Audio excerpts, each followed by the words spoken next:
Doctor B আর আম্বেদকর কখন মারা যান এবং তাকে কোথায় সমাহিত করা হয়েছে? উত্তর: ডক্টর বি আর আম্বেদকর 6ই ডিসেম্বর 1956 সালে মারা যান। তাকে মুম্বাইয়ের চৈত্যভূমিতে সমাহিত করা হয়েছে, যা তার লক্ষ লক্ষ অনুসারীর জন্য তীর্থস্থান হয়ে উঠেছে।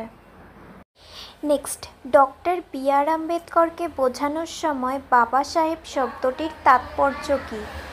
উত্তর: বাবা সাহেব হল ডক্টর বি আর আম্বেদকরকে তার অনুসারীদের দ্বারা প্রদত্ত শ্রদ্ধা ও স্নেহের একটি সম্মানসূচক উপাধি। এটি একটি মারাঠি শব্দ যার অর্থ সম্মানিত পিতা।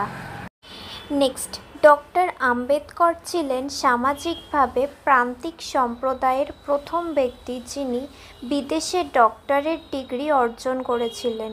তিনি কোথায় পিএইচডি ডিগ্রি অর্জন করেছিলেন? উত্তর: ডক্টর বি আর আম্বেদকর 1927 সালে নিউ ইয়র্কে কলম্বিয়া বিশ্ববিদ্যালয় থেকে অর্থনীতিতে পিএইচডি ডিগ্রি অর্জন করেছেন।